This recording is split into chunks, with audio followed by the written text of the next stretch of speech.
The Hunchback of Notre Dame, by Victor Hugo. Book 11, Chapter 1. The Little Shoe. Part 1.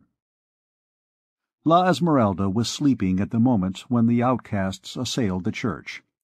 Soon the ever-increasing uproar around the edifice and the uneasy bleating of her goat, which had been awakened, had roused her from her slumbers. She had sat up, she had listened, she had looked. Then, terrified by the light and noise, she had rushed from her cell to see.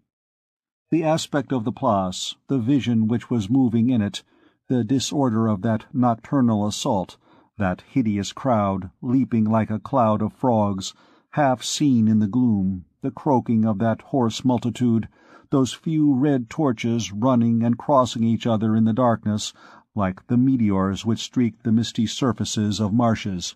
This whole scene produced upon her the effect of a mysterious battle between the phantoms of the witches' Sabbath and the stone monsters of the church. Imbued from her very infancy with the superstitions of the Bohemian tribe, her first thought was that she had caught the strange beings peculiar to the night in their deeds of witchcraft. Then she ran in terror to cower in her cell, asking of her palate some less terrible nightmare. But little by little the first vapours of terror had been dissipated. From the constantly increasing noise, and from many other signs of reality, she felt herself besieged, not by spectres, but by human beings. Then her fear, though it did not increase, changed its character. She had dreamed of the possibility of a popular mutiny to tear her from her asylum. The idea of once more recovering life, hope, Phoebus, who was ever present in her future, the extreme helplessness of her condition, flight cut off, no support, her abandonment, her isolation, these thoughts and 1,000 others overwhelmed her. She fell upon her knees, with her head on her bed, her hands clasped over her head, full of anxiety and tremors, and although a gypsy, an idolater, and a pagan, she began to entreat with sobs mercy from the good Christian God, and to pray to Our Lady, her hostess. For even if one believes in nothing, there are moments in life when one is always of the religion of the temple which is nearest at hand. She remained thus prostrate for a very long time, trembling in truth, more than praying, chilled by the ever closer breath of that furious multitude, understanding nothing of this outburst, ignorant of what was being plotted, what was being done, what they wanted, but foreseeing a terrible issue. In the midst of this anguish, she heard someone walking near her. She turned round. 2 men, one of whom carried a lantern, had just entered her cell. She uttered a feeble cry. "Fear nothing," said a voice which was not unknown to her. "It is I." "Who are you?" she asked. "Pierre Gringoire." This name reassured her. She raised her eyes once more, and recognized the poet in very fact. But there stood beside him a black figure, veiled from head to foot, which struck her by its silence. "Oh," continued Gringoire in a tone of reproach, "Jolly recognized me before you." The little goat had not, in fact, waited for Gringoire to announce his name. No sooner had he entered than it rubbed itself gently against his knees, covering the poet with caresses and with white hairs, for it was shedding its hair. Gringoire returned the caresses. "Who is that with you?" said the gypsy in a low voice. "Be at ease," replied Gringoire. "'Tis one of my friends." Then the philosopher, setting his lantern on the ground, crouched upon the stones, and exclaimed enthusiastically, as he pressed Jolly in his arms, "Oh, 'tis a graceful beast, more considerable, no doubt, for its neatness than for its size, but ingenious, subtle, and lettered as a grammarian. Let us see, my Jolly, hast thou forgotten any of thy pretty tricks? How does Master Jacques Charmelot—" The man in black did not allow him to finish. He approached Gringoire and shook him roughly by the shoulder. Gringoire rose. "'Tis true," said he, "I forgot that we are in haste. But that is no reason, master, for getting furious with people in this manner. My dear and lovely child, your life is in danger, and Jolly's also. They want to hang you again. We are your friends, and we have come to save you. Follow us." "Is it true?" she exclaimed in dismay. "Yes, perfectly true. Come quickly." "I am willing," she stammered. "But why does not your friend speak?" "Ah," said Gringoire, "'tis because his father and mother were fantastic people who made him of a taciturn temperament." She was obliged to content herself with this explanation. Gringoire took her by the hand. His companion picked up the lantern and walked on in front. Fear stunned the young girl. She allowed herself to be led away. The goat followed them, frisking, so joyous at seeing Gringoire again that it made him stumble every moment by thrusting its horns between his legs. "Such is life," said the philosopher every time that he came near falling down. "'Tis often our best friends who cause us to be overthrown." They rapidly descended the staircase of the towers, crossed the church, full of shadows and solitude, and all reverberating with uproar, which formed a frightful contrast, and emerged into the courtyard of the cloister by the red door. The cloister was deserted.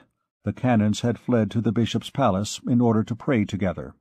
The courtyard was empty. A few frightened lackeys were crouching in dark corners. They directed their steps towards the door which opened from this court upon the terrain. The man in black opened it with a key which he had about him. Our readers are aware that the terrain was a tongue of land enclosed by walls on the side of the city and belonging to the chapter of Notre Dame, which terminated the island on the east, behind the church. They found this enclosure perfectly deserted. There was here less tumult in the air. The roar of the outcasts' assault reached them more confusedly and less clamorously. The fresh breeze which follows the current of a stream rustled the leaves of the only tree planted on the point of the terrain, with a noise that was already perceptible. But they were still very close to danger. The nearest edifices to them were the bishop's palace and the church. It was plainly evident that there was great internal commotion in the bishop's palace. Its shadowy mass was all furrowed with lights which flitted from window to window. As when one has just burned paper, there remains a sombre edifice of ashes in which bright sparks run 1,000 eccentric courses. Beside them, the enormous towers of Notre Dame, thus viewed from behind, with the long nave above which they rise, cut out in black against the red and vast light which filled the parvis, resembled 2 gigantic andirons of some cyclopean fire-grate. What was to be seen of Paris on all sides wavered before the eye in a gloom mingled with light. Rembrandt has such backgrounds to his pictures. The man with the lantern walked straight to the point of the terrain. There, at the very brink of the water, stood the worm-eaten remains of a fence of posts, latticed with laths, whereon a low vine spread out a few thin branches like the fingers of an outspread hand. Behind, in the shadow cast by this trellis, a little boat lay concealed. The man made a sign to Gringoire and his companion to enter. The goat followed them. The man was last to step in. Then he cut the boat's moorings, pushed it from the shore with a long boat-hook, and, seizing 2 oars, seated himself in the bow, rowing with all his might towards mid-stream. The Seine is very rapid at this point, and he had a good deal of trouble in leaving the point of the island. Gringoire's first care on entering the boat was to place the goat on his knees. He took a position in the stern, and the young girl, whom the stranger inspired with an indefinable uneasiness, seated herself close to the poet. When our philosopher felt the boat sway, he clapped his hands and kissed Jolly between the thorns. "Oh," said he, "now we are safe, all 4 of us."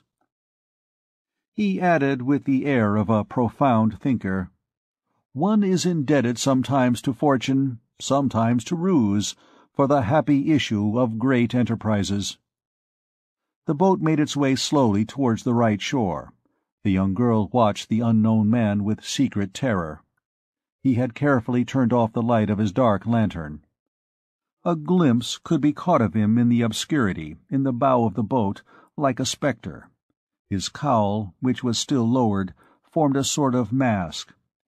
And every time that he spread his arms, upon which hung large black sleeves, as he rode, one would have said they were two huge bats' wings. Moreover, he had not yet uttered a word or breathed a syllable. No other noise was heard in the boat than the splashing of the oars, mingled with the rippling of the water along her sides. "Oh, my soul!" exclaimed Gringoire suddenly. "We are as cheerful and joyous as young owls. We preserve the silence of Pythagoreans of fishes. Pasque Dieu! My friends, I should greatly like to have someone speak to me. The human voice is music to the human ear. 'Tis not I who say that, but Didymus of Alexandria, and they are illustrious words. Assuredly, Didymus of Alexandria is no mediocre philosopher. One word, my lovely child, say but one word to me, I entreat you. By the way, you had a droll and peculiar little pout. Do you still make it? Do you know, my dear, that Parliament hath full jurisdiction over all places of asylum, and that you were running a great risk in your little chamber at Notre Dame? Alas! The little bird Trochilus maketh its nest in the jaws of the crocodile. Master, here is the moon reappearing. If only they do not perceive us.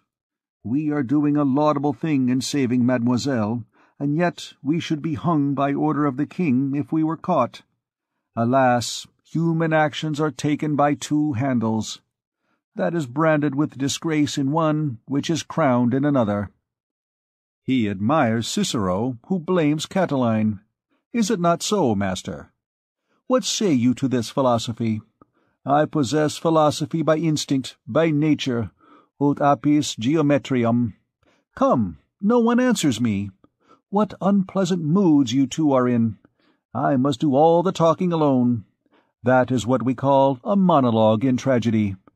Pasque Dieu, I must inform you that I have just seen the king, Louis XI, and that I have caught his oath from him. Pasque Dieu! They are still making a hearty howl in the city. 'Tis a villainous, malicious old king. He is all swathed in furs. He still owes me the money for my epithalamium, and he came within a nick of hanging me this evening, which would have been very inconvenient to me. He is niggardly towards men of merit. He ought to read the 4 books of Salvien of Cologne, Adversites Avaritium. In truth, 'tis a paltry king in his ways with men of letters, and one who commits very barbarous cruelties. He is a sponge to soak money raised from the people. His saving is like the spleen, which swelleth with the leanness of all the other members. Hence complaints against the hardness of the times become murmurs against the prince. Under this gentle and pious sire, the gallows crack with the hung, the blocks rot with blood, the prisons burst like over full bellies. This king hath one hand which grasps, and one which hangs. He is the procurator of Dame Tax and Monsieur Gibbet. The great are despoiled of their dignities, and the little incessantly overwhelmed with fresh oppressions. He is an exorbitant prince. I love not this monarch. And you, master?" The man in black let the garrulous poet chatter on. He continued to struggle against the violent and narrow current which separates the prow of the city and the stem of the island of Notre Dame, which we call today the Isle Saint-Louis. "By the way, master," continued Gringoire suddenly, "at the moment when we arrived on the Parvis, through the enraged outcasts, did your reverence observe that poor little devil whose skull your deaf man was just cracking on the railing of the Gallery of the Kings? I am near-sighted, and could not recognize him. Do you know who he could be?"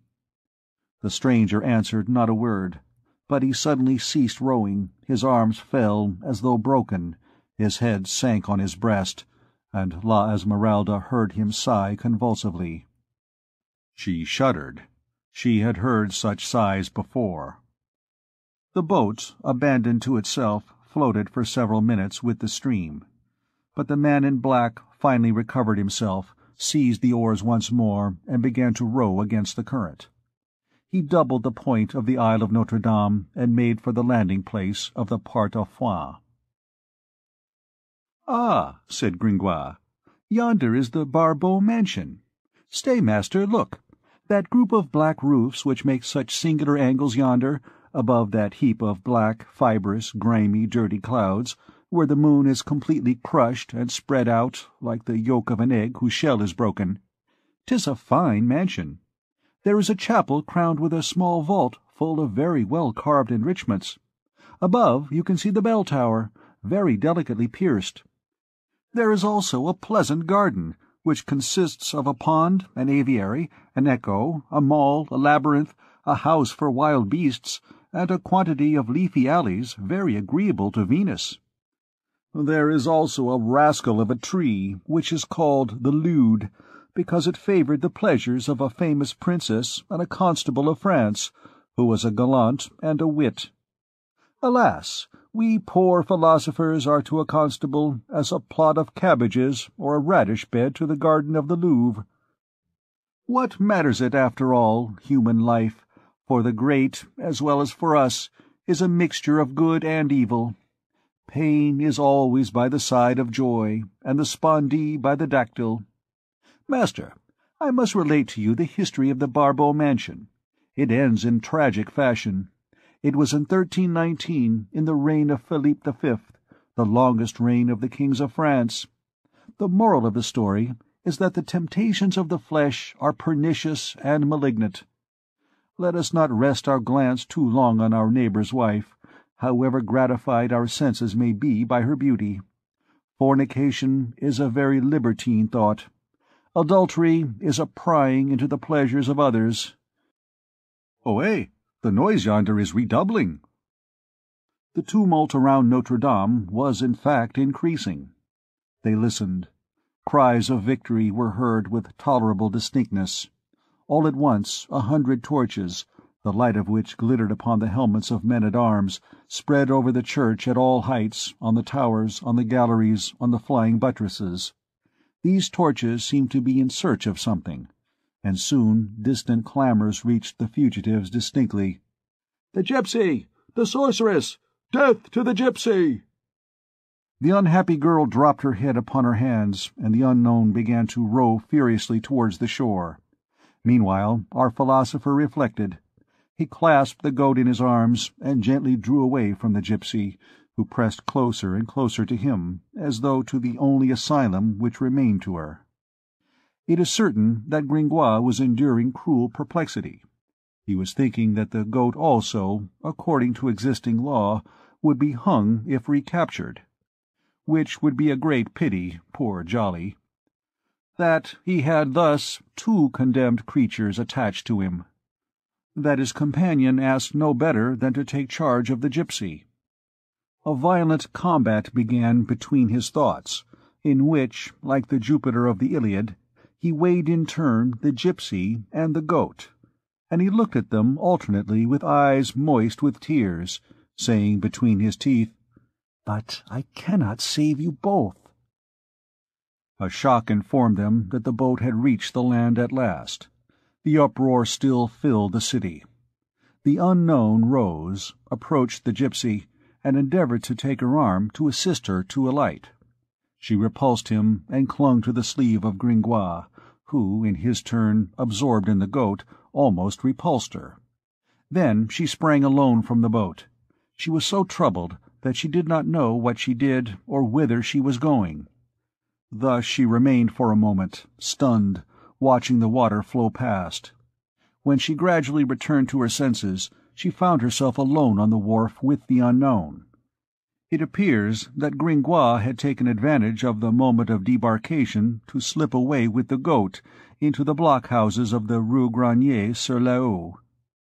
The poor gypsy shivered when she beheld herself alone with this man. She tried to speak, to cry out, to call Gringoire. Her tongue was dumb in her mouth, and no sound left her lips. All at once she felt the stranger's hand on hers. It was a strong, cold hand. Her teeth chattered. She turned paler than the ray of moonlight which illuminated her. The man spoke not a word. He began to ascend towards the Place de Grève, holding her by the hand. At that moment she had a vague feeling that destiny is an irresistible force. She had no more resistance left in her. She allowed herself to be dragged along, running while he walked. At this spot the quay ascended, but it seemed to her as though she were descending a slope. She gazed about her on all sides. Not a single passer-by. The quay was absolutely deserted. She heard no sound, she felt no people moving save in the tumultuous and glowing city, from which she was separated only by an arm of the Seine, and whence her name reached her, mingled with cries of "Death!" The rest of Paris was spread around her in great blocks of shadows. Meanwhile the stranger continued to drag her along with the same silence and the same rapidity. She had no recollection of any of the places where she was walking. As she passed before a lighted window, she made an effort, drew up suddenly, and cried out, "Help!" The bourgeois who was standing at the window opened it, appeared there in his shirt with his lamp, stared at the quay with a stupid air, uttered some words which she did not understand, and closed his shutter again. It was her last gleam of hope extinguished. The man in black did not utter a syllable. He held her firmly, and set out again at a quicker pace. She no longer resisted, but followed him, completely broken. From time to time she called together a little strength, and said, in a voice broken by the unevenness of the pavement and the breathlessness of her flight, "Who are you? Who are you?" He made no reply. They arrived thus, still keeping along the quay, at a tolerably spacious square. It was the Grève. In the middle a sort of black, erect cross was visible. It was the gallows. She recognized all this, and saw where she was. The man halted, turned towards her, and raised his cowl. "Oh," she stammered, almost petrified, "I knew well that it was he again." It was the priest. He looked like the ghost of himself. That is an effect of the moonlight. It seems as though one beheld only the spectres of things in that light. "Listen," he said to her, and she shuddered at the sound of that fatal voice, which she had not heard for a long time. He continued speaking with those brief and panting jerks, which betokened deep internal convulsions. "Listen, we are here. I am going to speak to you. This is the Grève. This is an extreme point. Destiny gives us to one another. I am going to decide as to your life. You will decide as to my soul. Here is a place, here is a night beyond which one sees nothing. Then listen to me. I am going to tell you. In the first place, speak not to me of your Phoebus." As he spoke thus, he paced to and fro, like a man who cannot remain in one place, and dragged her after him. "Do not speak to me of him. Do you see? If you utter that name, I know not what I shall do, but it will be terrible." Then, like a body which recovers its center of gravity, he became motionless once more, but his words betrayed no less agitation. His voice grew lower and lower. "Do not turn your head aside thus. Listen to me. It is a serious matter. In the first place, here's what has happened.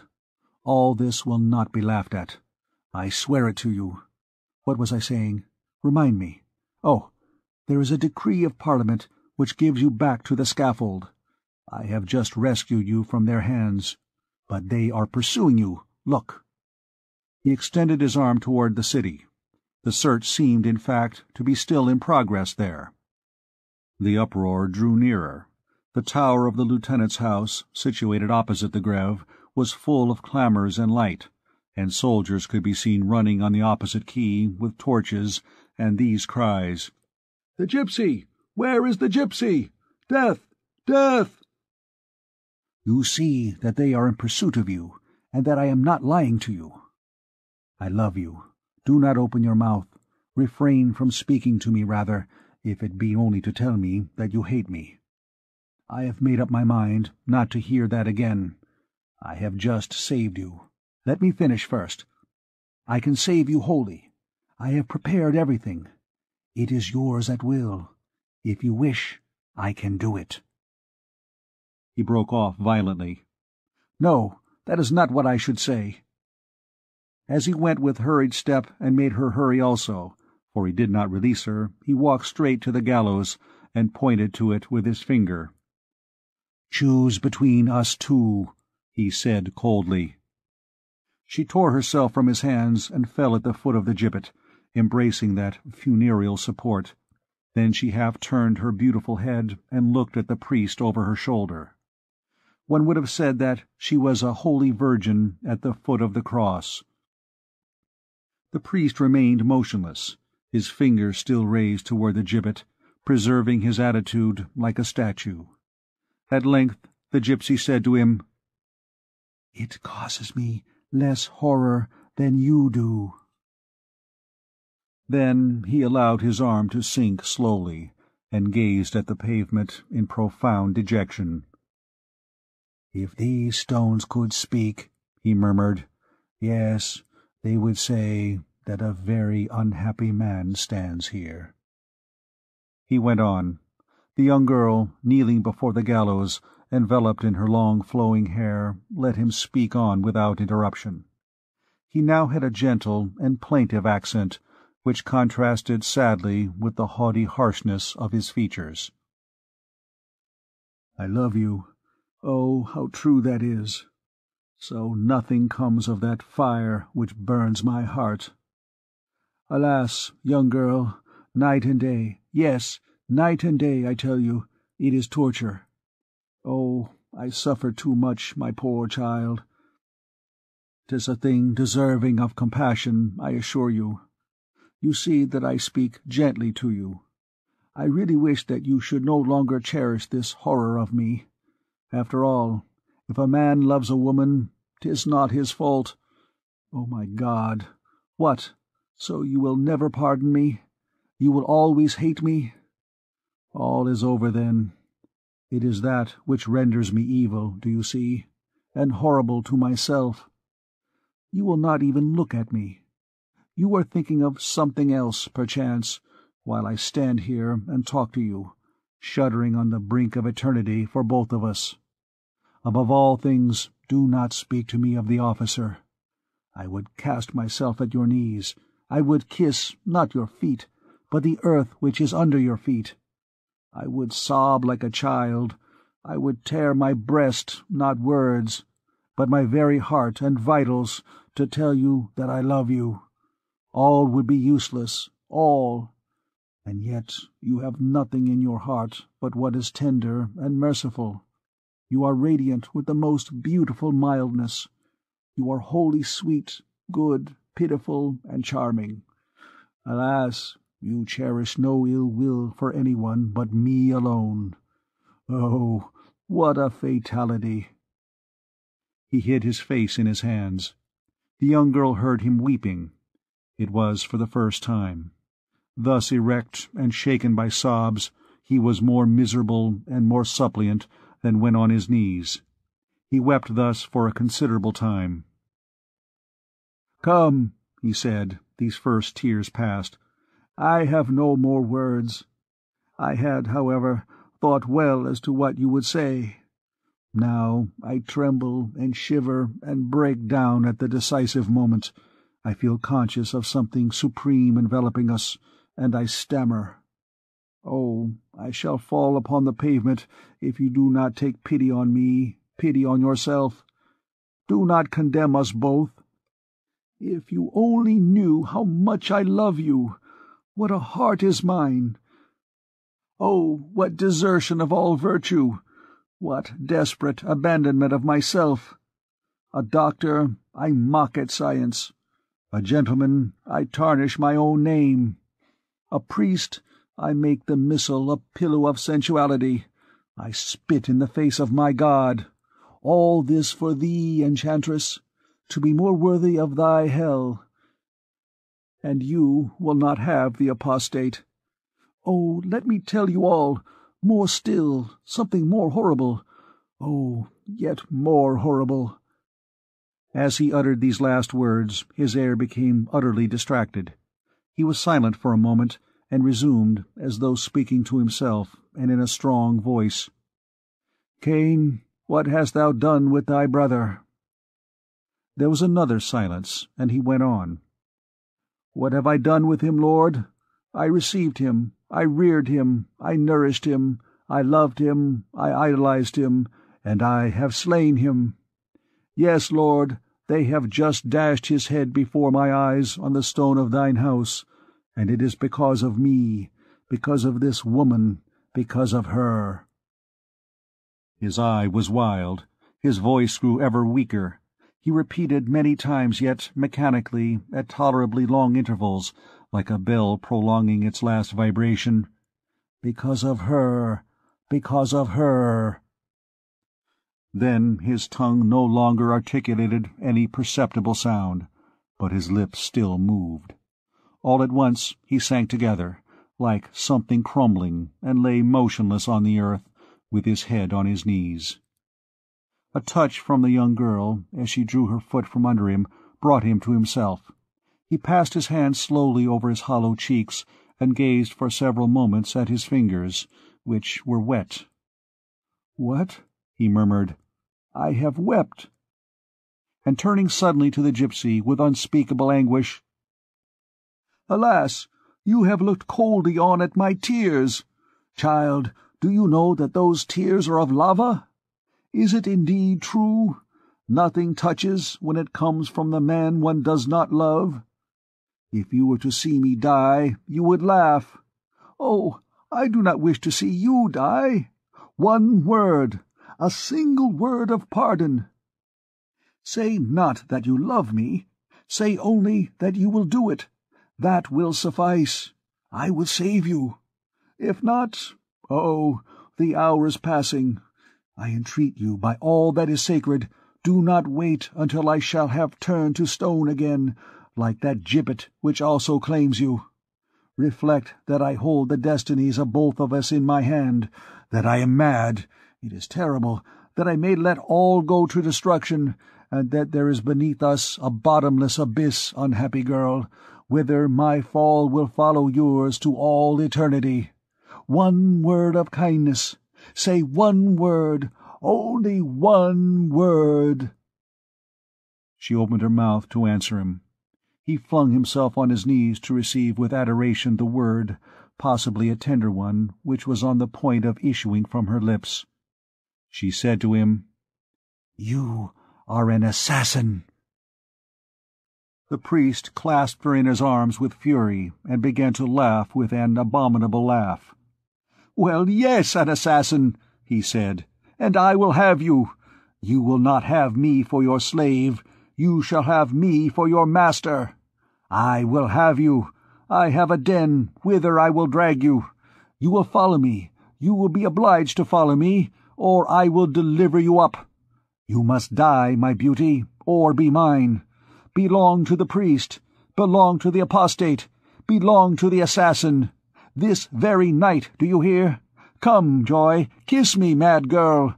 The tomb or my bed." His eyes sparkled with impurity and rage. His lewd lips reddened the young girl's neck. She struggled in his arms. He covered her with furious kisses. "Do not bite me, monster!" she cried. "Oh, the foul, odious monk, leave me! I will tear out thy ugly grey hair and fling it in thy face by the handful." He reddened, turned pale, then released her and gazed at her with a gloomy air. She thought herself victorious, and continued, "I tell you that I belong to my Phoebus, that 'tis Phoebus whom I love, that 'tis Phoebus who is handsome. You are old, priest, you are ugly. Begone!" He gave vent to a horrible cry, like the wretch to whom a hot iron is applied. "Die, then," he said, gnashing his teeth. She saw his terrible look and tried to fly. He caught her once more, he shook her, he flung her on the ground, and walked with rapid strides towards the corner of the Tour Roland, dragging her after him along the pavement by her beautiful hands.